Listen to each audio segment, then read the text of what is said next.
मैं बहुत अच्छा हूँ।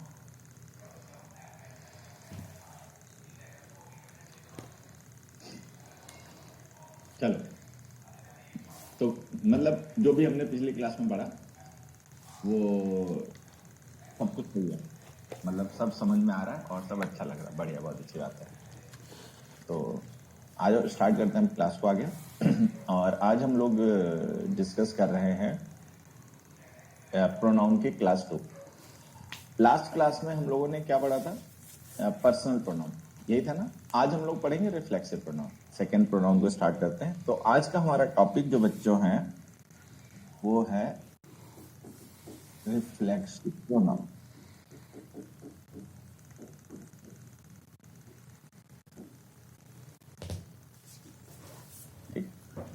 A reflexive pronoun is used. It is used as an object when the subject and object of a verb is the same person or thing.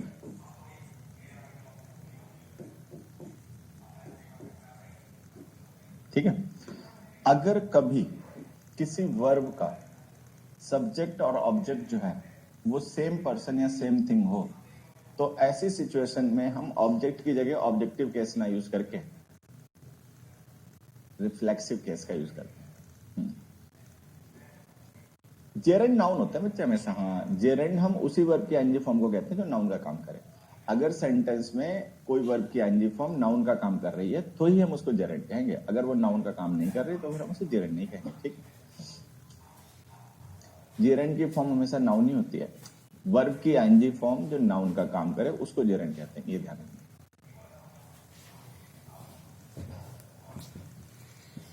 चलो, ठीक है। अब ये हमने पढ़ लिया कि रिफ्लेक्सिव प्रोनाउन जो होता है। सारे बच्चे यहाँ ध्यान देंगे। तुम लोग इधर उधर पूछते बहुत हो।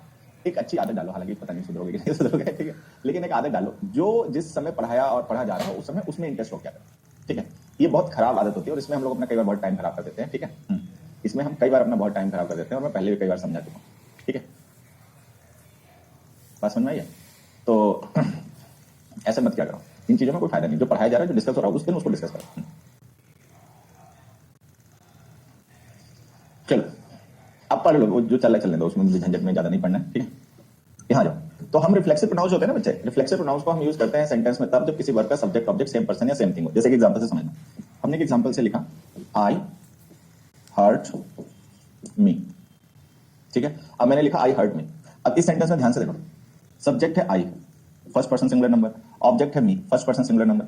तो हमें ये समझ में आ गया कि जो हमारी वर्ब है तो इस वर्ब का जो सब्जेक्ट है और ऑब्जेक्ट है वो सेम पर्सन है, अलग अलग नहीं है। कहने का मतलब यहाँ पे जिस पर्सन ने काम किया है उसी ने उस काम के इफेक्ट को रिसीव किया। जिसने हर्ट किया उसने किसी और को नहीं, खुद को हर्ट कर लिया। तो ऐसी सिचुएशन में जब हमें पता चल जाए कि सब्जेक्ट ऑब्जेक्ट हमारा सेम है तो हमें ऑब्जेक्टिव केस नहीं रिफ्लेक्सिव केस यूज करना चाहिए। मी का होता है माई सेल्फ। तो ये आंसर है। ठीक है, तो आंसर यहाँ पे क्या हो जाएगा? आई हर्ट माई सेल्फ। एक और क्वेश्चन से समझ लेते हैं। दूसरा मैंने क्वेश्चन लिखा मोहन या छोड़ो दे, या दे छोड़ो, लिख देते हैं ही हर्ट माई सेल्फ। सही है गलत? जल्दी से बताओ। ही हर्ट माई सेल्फ सही है गलत? कैसे सही करें इसे? ही हर्ट माई सेल्फ को कैसे सही करें? सारे बच्चे बताएंगे। ही हर्ट माई सेल्फ जो सेंटेंस है, अगर ये गलत हो तो हम इसे कैसे सही करें? हिमसेल्फ लिख के सही करेंगे। बहुत मार पड़ेगी। हिमसेल्फ क्यों लिखो बेटा? मी लिखो ना। बात सुनो, हिमसेल्फ नहीं लिखना है। ठीक है, यहां देखो, ही सब्जेक्ट है third person, my self object है फर्स्ट पर्सन। तो हम यहां देख रहे हैं कि जो हमारी वर्ब है उसका सब्जेक्ट और ऑब्जेक्ट सेम नहीं है, अलग अलग है। सब्जेक्ट है थर्ड पर्सन, ऑब्जेक्ट है फर्स्ट पर्सन। तो ऐसी कंडीशन में हमें रिफ्लेक्सिव प्रोनाउन नहीं, ऑब्जेक्टिव मतलब पर्सनल प्रोनाउन ऑब्जेक्टिव केस में यूज करना चाहिए। तो मी लिखो, मी लिखो, मी। माई सेल्फ देखो, पर्सन गलत नहीं है बेटा। ठीक है, केवल केस हमने गलत यूज किया। तो माई सेल्फ को हिमसेल्फ मत करो, उसको मी करो तो सही जाएगा, क्योंकि सब्जेक्ट ऑब्जेक्ट सेम है नहीं। तो अगर सब्जेक्ट ऑब्जेक्ट सेम हो, ठीक है, तब तो हम यूज करेंगे रिफ्लेक्सिव केस। जैसे पहले एग्जांपल है, इसमें सब्जेक्ट ऑब्जेक्ट सेम है तो हमने रिफ्लेक्सिव केस लिख दिया। ठीक है, इसमें सब्जेक्ट ऑब्जेक्ट सेम है नहीं, अलग अलग है। तो चूंकि अलग अलग है तो इसलिए हमने यहां पर ऑब्जेक्टिव केस लिख दिया।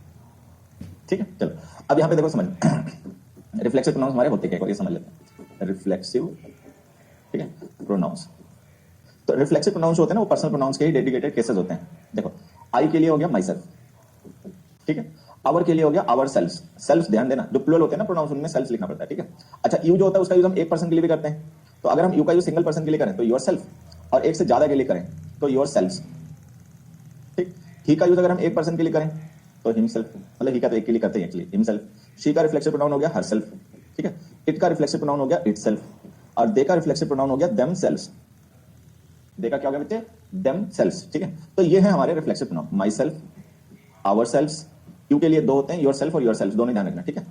फोर, और ही के लिए हिमसेल्फ, शी के लिए हर सेल्फ, इट के लिए इट सेल्फ, और दे के लिए देम सेल्फ, ठीक। तो इन रिफ्लेक्सिव प्रोनाउंस का यूज हम सेंटेंस में एज एन ऑब्जेक्ट करते हैं जब कभी किसी वर्ब का सब्जेक्ट ऑब्जेक्ट सेम हो, ठीक।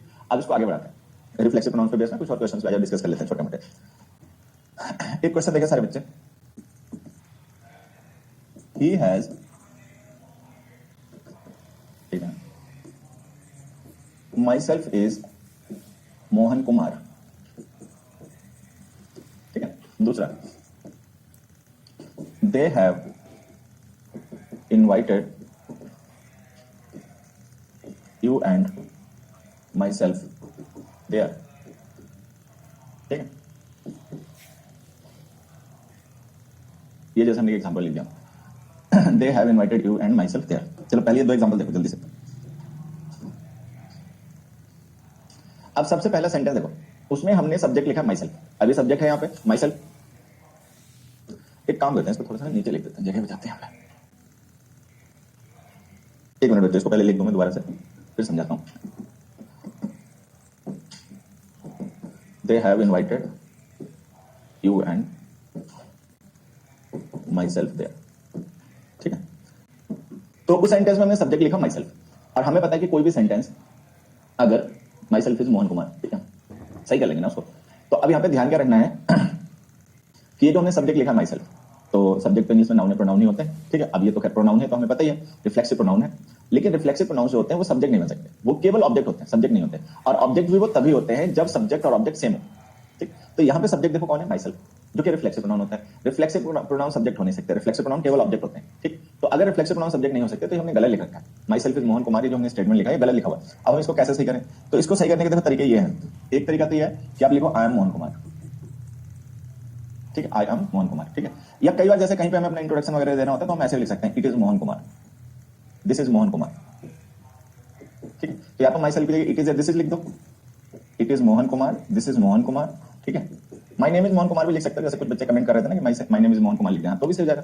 तो मतलब कैसे भी उसे सही कर लो, एक अलग बात है, बट मेन बात ये ध्यान रखनी है, ठीक है। मेन बात ये ध्यान रखनी है कि रिफ्लेक्सिव प्रोनाउंस को सब्जेक्ट बना के सेंटेंस में ना यूज करें। कई बार हम लोगों को सुनते हैं, मतलब गांव देहात में ऐसा ज्यादा होता है, शहर पर नहीं होता, ठीक है। गांव देहात में कई बार हम ऐसा सुनते हैं कि लोग खुद को इंट्रोड्यूस कर रहे हैं, ठीक है, और अपना इंट्रोडक्शन उन्होंने ऐसे दे दिया, my self is this, my self is that, ठीक है। तो ये गलत है, इसको आप इस तरीके से इंट्रोड्यूस करें, आई एम मोहन कुमार, ठीक है, it is Mohan Kumar, this is Mohan Kumar, ठीक है। हाँ, नेक्स्ट पेज, नेक्स्ट हमने लिखा they have invited you and myself there.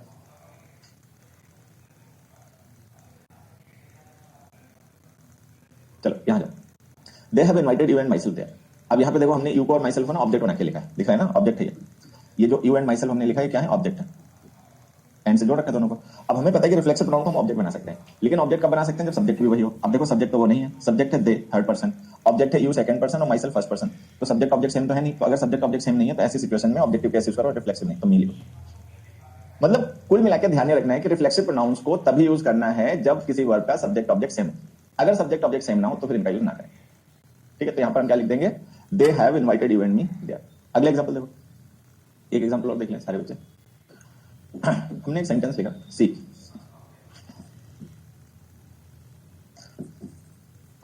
Prepare you well for the exam. सारे बच्चे इस क्वेश्चन को पढ़ें और देखें क्या ये सही है या गलत है, और अगर गलत हो तो हम इसे कैसे सही कर सकते हैं।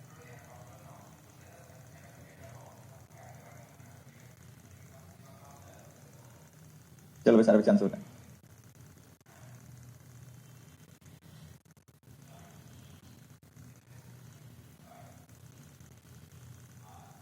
Prepare you well for the exam, ये सेंटेंस पढ़े सारे बच्चे और बताइए सही है गलत है। अब देखो ये जो सेंटेंस हमने लिखा है ना बच्चे सी, ये सेंटेंस हमारा इंपेरेटिव है, जब हम किसी को ऑर्डर एडवाइस रिक्वेस्ट करते हैं ना, तो वो सेंटेंसेस इंपेरेटिव होते हैं। इंपेरेटिव सेंटेंसेस में सब्जेक्ट जो होता है वो लिखा बोला नहीं जाता, लेकिन वो होता हमेशा यू है, अंडरस्टूड होता है, लिखा बोला नहीं जाता। तो ये जो हमने प्रिपेयर वर्ब लिखी ना बच्चे, तुम देख रहे हो इसका सब्जेक्ट इसके साथ नहीं लिखा, ठीक है, लेकिन ऐसा नहीं कि इसका सब्जेक्ट है नहीं, सब्जेक्ट है बट लिखा नहीं है, इसका सब्जेक्ट है यू। इंपेरेटिव सेंटेंसेस की वर्ब्स का सब्जेक्ट हमेशा यू होता है, जो लिखा बोला नहीं जाता, अंडरस्टूड रहता है। तो यहाँ पे इस वर्ब का सब्जेक्ट कौन है? यू। अब ध्यान से देखो ऑब्जेक्ट कौन है? यू।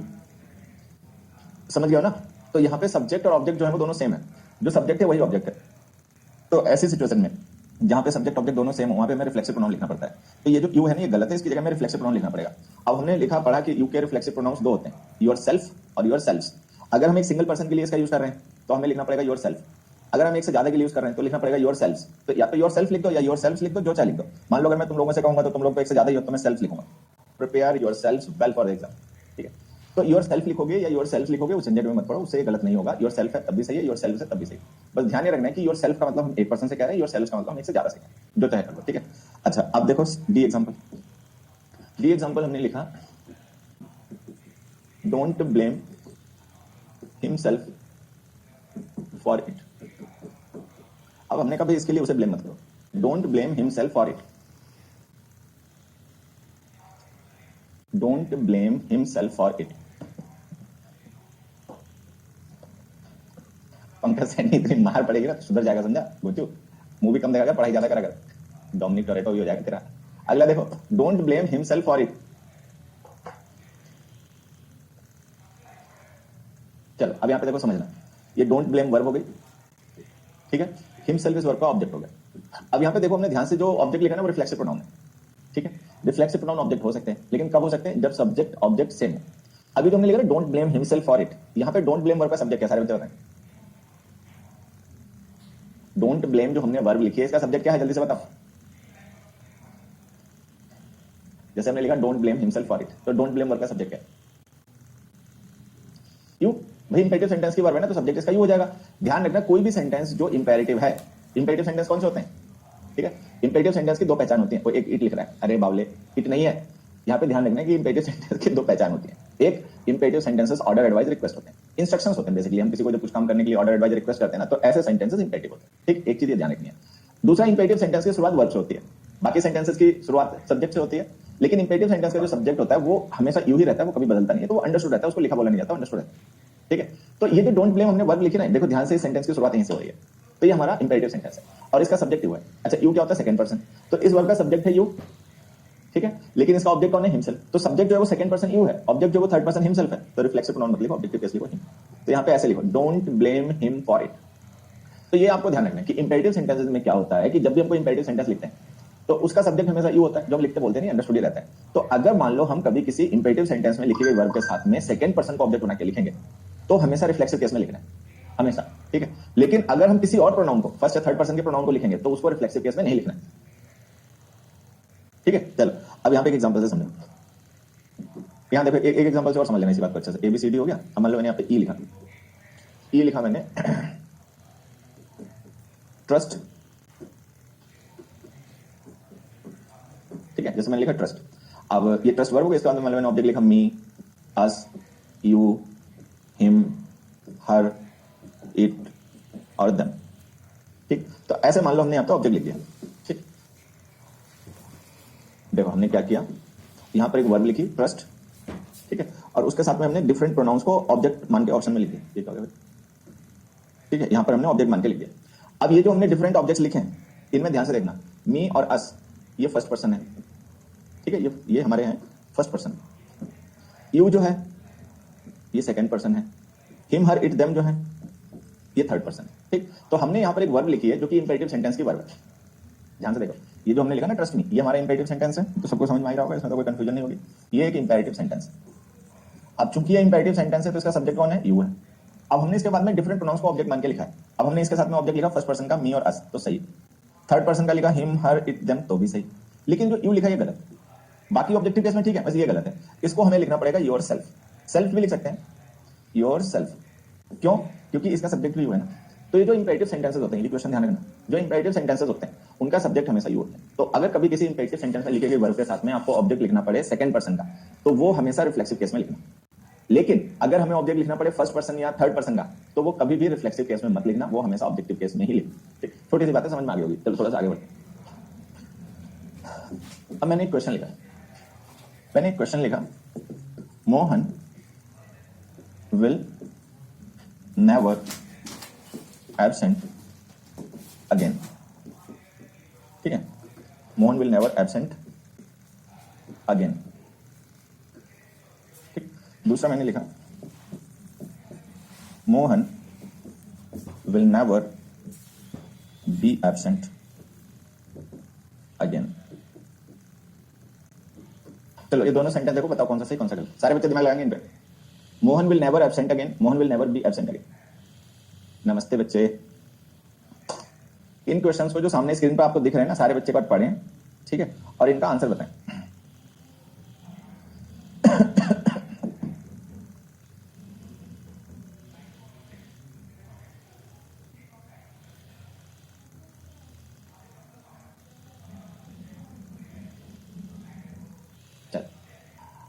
एक छोटा सा काम करोगे तुम लोग, एक काम करो सारे लोग, क्या ये जो एब्सेंट वर्ड हमने इस सेंटेंस में लिखा है और ये जो इस सेंटेंस में लिखा है, इसमें कोई डिफरेंस बता सकते हो? देखो तो दिमाग लगा के थोड़ा सा।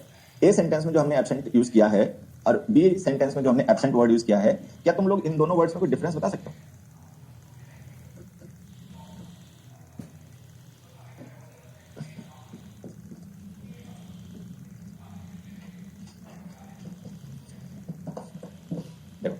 देखो समझना, जो अपने आप समझ के बहुत अच्छी बात है, ठीक है, अच्छी तैयारी है। जो नहीं समझ पा रहे वो थोड़ा ध्यान देंगे। ये विल हेल्पिंग वर्ब है, मॉडल्स हेल्पिंग वर्ब होते हैं ना बच्चे, तो ये विल हेल्पिंग वर्ब हो गई। ठीक, अब यहाँ पे जो एब्सेंट है ना, ये जो बी है ये वर्ब है, ठीक, और यहाँ पे एब्सेंट वर्ब है, और ये जो एब्सेंट हमने यहाँ पे लिखा ये हमारा एडजेक्टिव, ये वाला दूसरे वाले सेंटेंस में हमने एब्सेंट लिखा नहीं एडजेक्टिव। अब अगर ये बात तुम लोग पहले से जानते हो तो बहुत अच्छी बात है। जो नहीं जानते हैं उनको सबको ये हमेशा ध्यान रखना है, ठीक है, कि एब्सेंट और प्रेजेंट वर्ड वर्ब भी होते हैं और एडजेक्टिव भी होते हैं, दोनों। एब्सेंट और प्रेजेंट जो वर्ड होते हैं ना, जैसे ठीक, ये एडजेक्टिव और वर्ब दोनों होते हैं। तो लिख रहा रूट वर्ड, अरे रूट वर्ड नहीं अंकल, एक वर्ब है और एक एडजेक्टिव है। ठीक, तो एब्सेंट और प्रेजेंट वर्ड जो होते हैं वर्ब और एडजेक्टिव दोनों होते हैं। ये सारे बच्चों को ध्यान रखने की बात। चलो अब एक छोटी सी बात और भी ध्यान रखना कि हमें ये कैसे पता, यहाँ तो चलो विल हेल्पिंग वर्ब है तो हमें पता है हेल्पिंग वर्ब के साथ में मेन वर्ब आती है, तो हमने एब्सेंट को मेन वर्ब मान लिया। अब कोई बच्चा ये सोचे कि हम यहाँ पे एब्सेंट को मेन वर्ब क्यों ना मान लें, भाई इस वाली एब्सेंट को भी मेन वर्ब मान लें। जैसे मैंने देखा कि कोई बच्चा है उसने लिखा कि ये भी वर्ब है लेकिन पैसिव है, ठीक, तो बच्चा ये भी मान सकता है कि जो एब्सेंट है ये भी वर्ब होगा। तो मैं बता देता हूँ, देखो सारे बच्चे में से ध्यान रखेंगे क्या होता है। अगर हम कभी भी बी की कोई फॉर्म यूज करें, ये छोटे छोटे पॉइंट्स होते हैं, अगर हमें ध्यान रहे और हमें समझ में आ जाए ना, तो धीरे धीरे इंग्लिश बहुत अच्छी हो जाती है हमारी, मतलब धीरे धीरे इंप्रूवमेंट बहुत अच्छा हो जाता है। ठीक है, तो सारे बच्चे बात ध्यान रखें, अगर हम कभी भी बी की कोई भी फॉर्म लिखें, बी की कोई भी फॉर्म का मतलब क्या होता है, इज, एम, आर, वॉज, वर, कोई भी। ठीक, तो अगर हम बी की कोई भी फॉर्म कभी लिखें और उसके बाद में कोई दूसरी वर्ब लिखना चाहें, ठीक, तो वर्ब हमेशा या तो थर्ड फॉर्म में आएगी या फिर आईएनजी फॉर्म में आएगी। ये थोड़ा सा बड़ा हो रहा है, ठीक है, जगह ज्यादा ले लेगा, नीचे लिख देता हूं। तो अगर हम कभी भी बी की किसी भी फॉर्म को यूज करें और इसके साथ में कोई मेन वर्ब लिखें, ठीक है, तो ध्यान रखना वो मेन वर्ब हमेशा या तो आईएनजी फॉर्म में आएगी, ठीक है, या थर्ड फॉर्म में आएगी। ठीक, आईएनजी फॉर्म में वो वर्ब तब आएगी जब हमें कॉन्टिन्यूअस टेंस में पैसिव एक्टिव वॉइस में यूज करना हो। थर्ड फॉर्म में तब आएगी जब हमें उस वर्ब का पैसिव बनाना हो, फिर वो चाहे किसी भी टेंस का, उससे फर्क नहीं पड़ता। तो अगर हम कभी भी कोई बी की फॉर्म लिखेंगे बच्चे, तो उसके साथ मेन वर्ब या तो आईएनजी फॉर्म में या थर्ड फॉर्म में आएगी। ठीक है, अगर ये एब्सेंट वर्ब होता है ना, तो ये बी के साथ ऐसे नहीं लिखा होता, या तो ये लिखा होता एब्सेंटेड या लिखा होता एब्सेंटेड। ठीक है, तो ये छोटा सा पॉइंट सारे बच्चों को हमेशा ध्यान रखना कि बी की कोई भी फॉर्म हम यूज करें, कोई भी फॉर्म का मतलब है इज, एम, आर, वॉज, वर, कोई भी, तो उसके बाद वर्ब या तो आईएनजी फॉर्म में आएगी या थर्ड फॉर्म में। ठीक, तो ये जो एब्सेंट है ना, ये वर्ब नहीं, क्योंकि अगर वर्ब होती है ना तो ये या तो आईएनजी फॉर्म में होती है, थर्ड फॉर्म में होती है। तो अगर वर्ब नहीं है तो एडजेक्टिव मान लो, क्योंकि तो हमें पता है कि एब्सेंट प्रेजेंट वर्ब और एडजेक्टिव दोनों होते हैं, तो ये एब्सेंट एडजेक्टिव। ठीक, अब ध्यान से देखो, ये जहां पे एब्सेंट एडजेक्टिव है ना, ये सेंटेंस तो हमारा है सही। ठीक है, अब इस पे आते हैं जिसमें एब्सेंट वर्ब है। कोई भी बच्चा मुझे ये बताए कि एब्सेंट वर्ब का मतलब क्या होता है, एब्सेंट करना या एब्सेंट होना, जल्दी से बताएं। एब्सेंट जो वर्ब है बच्चे, इसका मतलब क्या होता है, एब्सेंट होना या एब्सेंट करना, जल्दी से बताओ। डूइंग और हैपनिंग, एब्सेंट वर्ब किस चीज का एक्सप्रेशन है, is it an expression of doing something और is it an expression of मतलब हैपनिंग समथिंग। ठीक है, जल्दी बताओ, एब्सेंट वर्ब किसका एक्सप्रेशन है, डूइंग का या हैपनिंग का? एब्सेंट का मतलब एब्सेंट होना या एब्सेंट का मतलब एब्सेंट करना? मैं यहां लिख देता हूं, देखो मैं तुम लोगों से ये पूछ रहा हूं कि ये जो हमारी एब्सेंट वर्ब है ना बच्चे, जो हम डिस्कस कर रहे हैं वर्ब एब्सेंट, ये एब्सेंट वर्ब किस चीज को एक्सप्रेस करती है, डूइंग ऑफ समथिंग को या हैपनिंग ऑफ समथिंग को?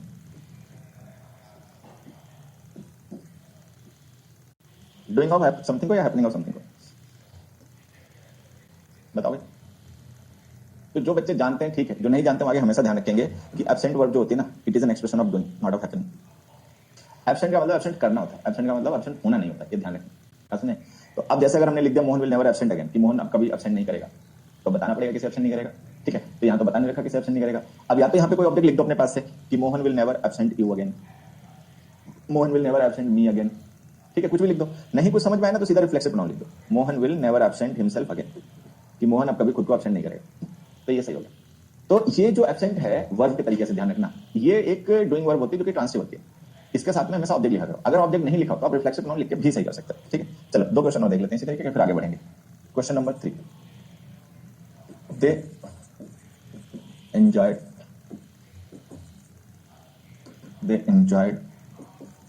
इन the party. 4th, they enjoyed the party। चलो आंसर बताओ।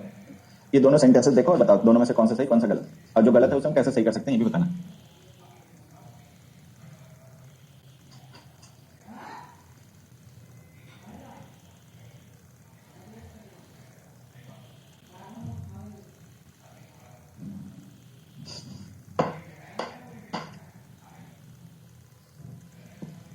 अब देखो यहाँ पे सारे बच्चे समझना, ये जो दोनों सेंटेंसेस हमने लिखे ना, ठीक है, इन दोनों में ही एंजॉय वर्ब है। एब्सेंट तो चलो मान लो कहीं पे वर्ब हो गया, कहीं पे एडजेक्टिव हो गया, तो थोड़ा सा दिमाग लगाना पड़ता है। एंजॉय वर्ब ही होता है हमेशा, ठीक है, तो एंजॉय वहां भी वर्ब है, यहाँ भी वर्ब है। यहाँ पे इस वर्ब का ऑब्जेक्ट हमने लिखा द पार्टी, यहाँ पर हमने इसका ऑब्जेक्ट लिखा द पार्टी, लेकिन वो वर्ब का नहीं, प्रीपोजिशन का ऑब्जेक्ट है। ठीक, अब ये सारे बच्चे पहले समझ लेंगे छोटी सी बात, क्या कि ये जो हमने एंजॉय लिखा है वर्ड, ये दोनों सेंटेंस में वर्ब है। यहाँ पे इस वर्ब का ऑब्जेक्ट है द पार्टी, हालांकि पार्टी यहाँ भी ऑब्जेक्ट है लेकिन वो वर्ब का नहीं, प्रीपोजिशन का ऑब्जेक्ट है। ठीक है, इनका तो जो हमने थर्ड सेंटेंस लिखा है उस सेंटेंस में एंजॉय वर्ब का कोई ऑब्जेक्ट नहीं। ठीक है, और सेकंड सेंटेंस में एंजॉय वर्ब का ऑब्जेक्ट है द पार्टी। चलो अब जल्दी से एक बार मुझे सारे बच्चे बता दें कि एंजॉय वर्ब का मतलब क्या, डूइंग या हैपनिंग।